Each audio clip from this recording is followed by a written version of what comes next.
This past Wednesday, on December 2nd, in San Bernardino, California, husband and wife Tashfeen Malik and Saheed Rizwan Farouk went on a massacre at the Inland Regional Center, killing 14 people and injuring 21 others. But of course, if you were following along in real time or in the days that have followed since then, you probably heard something entirely different. The narrative and reality diverged into two completely different camps.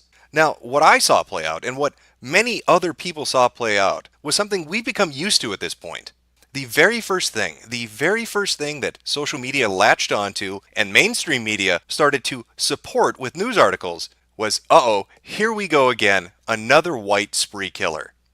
You could not go on any social media platform on December 2nd when this was happening and not see tweet after tweet or post after post of people saying the same thing. It's a white guy. Or goddamn NRA. It's the gun owners' fault. It's those white supremacists that are doing it once again. And even as information slowly began to trickle out, as more and more people found out about what was really taking place, they wouldn't let go of that narrative. At first it was, horrible white people are doing it. It's the NRA's fault. It's the gun owners' fault. And when the name of the first suspect came out, that it was Farouk, that it wasn't some guy named Bill Johnson, that it wasn't a Bob Allen, but a Farouk.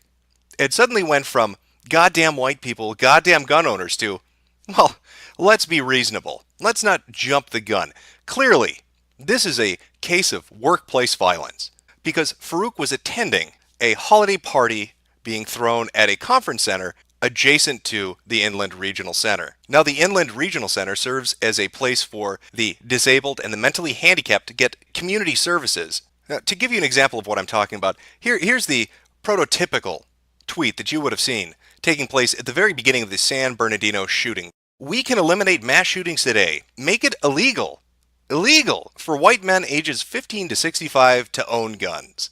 And of course, what happens moments after the name of the suspect is released? When people find out it's, again, not a John Smith, but a Saheed Farouk, it goes from goddamn white people to the guns that were used to murder these disabled people were bought legally.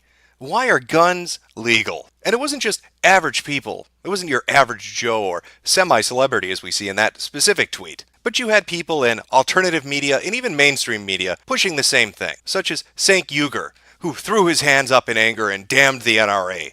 Take away the guns, he screamed. Take them away. That'll solve the problem. Get rid of the goddamn guns. It's the goddamn NRA. That's Cenk Uygur. Now his tone changed a hell of a lot the very next day when suddenly the names and identities of the individuals involved in the shooting were released. And then of course he got up apologetically in a very calm demeanor and said, well, let's be reasonable. Not all Muslims. But this is par for the course nowadays, isn't it? We can never talk ill of any other group but white people. It's easy to pick on the white guy. It's easy to pick on the NRA. It's easy to pick on the gun owners. They're horrible people. They're terrible people. Don't you know what they do? Don't you understand that the reason this shooting happened is because the NRA was involved? Do you know what the NRA stands for? No retards allowed. Oh, that's right. It was part of their eugenics program. They were going to go euthanize the mentally handicapped receiving services at the Inland Regional Center.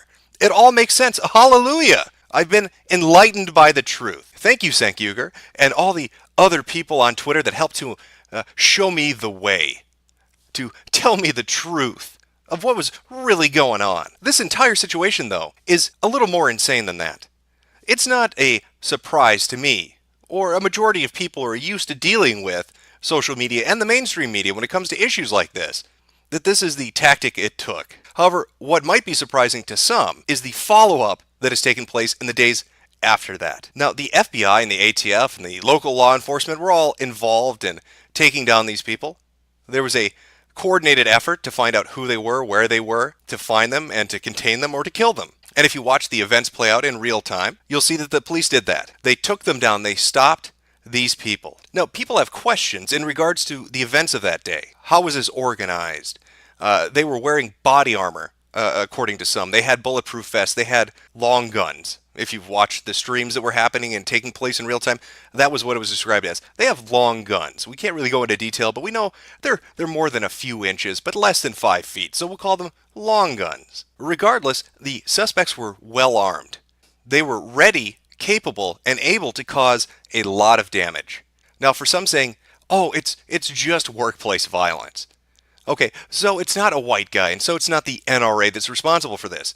Clearly, Farouk, he must have had an issue. Maybe it was the holiday party. Maybe that was insulting to his religion. Well, I'm sure Bill O'Reilly's probably having an orgasm that could be heard in space. It's a war on fucking Christmas, in the very literal sense, according to people that think this is workplace violence. I can see it now. Farouk shows up at the party and he sees holiday party, the most generic seasonal greeting you can come up with, really, strung up on the ceiling. And he says, that's it. These people, they have to die. I am offended. That holiday party sign, that offends me. So I'm going to murder 14 people and shoot 21 others. That's a reasonable response. And I just so happen to have armor that I can wear, long guns that are ammoed up and ready to go, and somebody willing to come with me. Because, I think everybody here can agree that we have some pretty shitty bosses. And I've had a lot of friends say, you know what, Jim? I had a really bad day at work. My boss is a dick. And you know what my first response is? Let's get the guns and go fucking shoot the place up. That makes sense. That was what Malik was going to go do. Oh, my husband's had a bad day at work. Let's go kill some people. Now we fast forward a little. We're on December 3rd. It's a Thursday. What's happening? Well, the FBI is in charge. They're taking a look at the crime scene. They're scouring for evidence. They find the home of the suspects and they go in and they start to gather and they do what they normally do. Police are following down leads. They're investigating as best they can. And even more information begins to come out. It turns out that Saeed Rizwan Farouk was an American citizen, but his wife was not. She was born in Pakistan. She traveled with a Pakistani passport, and she grew up in Saudi Arabia. Now, he had met her a year previously, gone over there, and some have speculated they married over there, and then he brought her over here and went through the visa program and had another marriage ceremony, and got her legalized, or put on at least a temporary visa in, I believe, July of this year. So now our story is starting to evolve. It's gone from the horrible white NRA people to two Americans having workplace violence episodes to one American and one foreign national. Now, as the FBI continues their investigation, they begin to find some interesting things. Now, what did they find? Well, what they found was that Mr. Farouk and his wife had contact with 5 individuals, not 1, not 2, not 3, not 4, 5 individuals that the FBI had previously opened investigations on for possible terrorist activities. One of the individuals they contacted was associated with the Shabab, the Islamist militant group in Somalia. Another of the individuals was located in, take a guess, where do you think they might be? What might be in the news right now in relation to terrorist attacks happening around the world? What possible country could this other person they were in contact with be from? If you guessed Syria, congratulations. You're a racist. But you're also correct. So here we go again. Now it's not just workplace violence. Now these two individuals, one of whom was a Pakistani, the other an American, both devout Muslims, and they were devout Muslims. The father of Farouk said that he prayed every day, that all he really did was go to work, read the Quran, and pray. And you have his wife who came from the Middle East and was also highly devout. Well, now this couple, who are in the United States, these two devout Muslims, are in contact with terrorist suspects around the world, not just in one country, but in multiple countries. And so we slowly see the workplace violence idea disappear a little bit. It kind of fades away. So now we're finally getting somewhere. I mean, this must mean that the FBI is really on top of it. They just started their investigation into this, and so they're probably going to be combing over that residence for the next couple of weeks. They're really going to be digging deep and looking at the evidence. They're going to be going through everything, photographing everything, dusting absolutely everything, because they don't want to leave potential information behind. We don't know if these people were associated with other terrorist cells in the United States. We don't know if they had people that were working with them. We have no clue. So they're really going to investigate hard. Oh, wait, no, what is that? Oh, they're done in 24 hours. I didn't know the FBI was the McDonald's of crime scene investigation. That's fantastic. 24 hours to finish up an investigation at a residence of 2 terrorist suspects that had bomb-making equipment on the premises, that had bombs on the premises. That's, wow, I'm really stunned. A little bizarre, don't you think? I mean, that they would finish up so quickly? Well, at the very least, I'm sure that they're keeping the scene under lockdown. You never know. They might need to go back, or maybe they're going to have a different agency come in. I don't know. Maybe the ATF or Homeland Security. Maybe the NSA wants to take a look. Oh, what's that? Oh, we have breaking news from CNN. I'm going to go live to Anderson Cooper. What is it, Anderson? The landlord has invited you and all the other media in. Is that correct? We watched him. We watched him come back with a crowbar, and he worked to get out. Finally, they got out a drill, and they opened up the door that had been barricaded with a big piece of wood. Are you fucking kidding me? So I want to try to just go through these events. I want you to follow along with me. We have a terrorist attack at a facility that helps the disabled and mentally handicapped children. 14 people are killed, 21 are injured. One suspect is a radicalized Muslim who's an American citizen. Another one is a foreigner who's married to him and is also a radicalized Muslim. They have relationships. They've been in contact with terror suspects from around the world, some of which are based in Syria. There was bomb-making equipment found on the premises, and the investigation is now suddenly over 24 hours later, and we're letting the news media trample through the scene. Does this strike anybody as being absolutely fucking insane? Because it makes me think I've taken crazy pills. I mean, I watched the coverage take place. The media was desperate not to go on television and say, Muslim terrorist. They didn't want to do it. Don Lemon of CNN refused to talk about the suspects. He refused to do it. And now here we see CNN correspondents traipsing through a crime scene, traipsing through a place that should probably still be getting investigated. Just digging through, rifling through, looking at pictures, looking around corners, grabbing things, showing social security cards, credit cards, IDs on national television. And it wasn't just CNN, MSNBC, and a lot of others were there too, doing the exact same thing. Aside from being absolutely salacious in what they were doing, it downright strikes me as being teetering really close to being illegal. But you know what? Maybe I'm being a little harsh here. Maybe I'm being too hard on social media and mainstream media and the law enforcement agencies that basically did a speed run of a crime scene. At least our government's got it under control. Oh, what's that? No, I forgot. We have Obama as a president. You know, Obama, the guy that likes to go on TV and weep. And of course, that's what he did the very first press conference he gave after the news of the San Bernardino shootings took place. He got up on TV and he cried a little. And he told us how guns are bad. The same message he likes to put out there every time something like this happens. If it wasn't for those goddamn guns, America, we would be living in a utopia. All our societal ills would disappear and we'd be singing and running and dancing through the streets. And of course, he didn't really touch on the potential identities of the people involved. Now, he has done that later on. I mean, with all this evidence, clearly he's going to come out and condemn this as a terrorist attack by Muslim radicals. Who am I kidding? No. He thinks it's possible. He's going to put that in the maybe category. I don't know. Could go either way. Maybe Farouk and his wife, Malik, maybe they were terrorists. Or maybe they were just angry because the printer jammed at the Inland Regional Center. You know, things happen, workplace violence. Maybe he just had one of those. He had a bad day. He had a case of the hump day blues. You know, goddamn Wednesdays, who doesn't feel like killing 14 people? Am I right?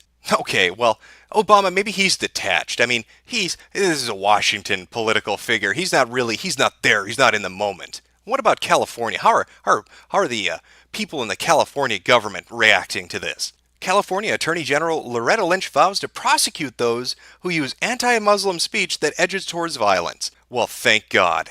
The biggest concern I had on my mind after terrorists attack the United States and kill innocent people is let's not hurt their feelings. Come on, guys. Don't you say those mean things. Think about how they feel. This is the reality we live in. Terrorists conduct an attack in the United States, and the first thing we do is blame white people. The second thing we do is blame the NRA. The third thing we do is blame gun owners. When we find out who they really are and who they're really talking to, nobody wants to mention it. They want to avoid it. They don't want to call it terrorism or talk about Muslim extremists doing this. Instead, what they want to say is workplace violence. When they're finally forced to admit it because of more and more evidence that's coming out, they dance around the issue and then trample through a crime scene, contaminating any evidence that might want to be collected later on or influence. Here's a possible scenario. Let's say the FBI finishes up. Now, other terrorists that might be working with these people or associates of these people see the news media go into the place. And they see that, oh, look, they're pointing up at the ceiling. They know where the bomb cache was.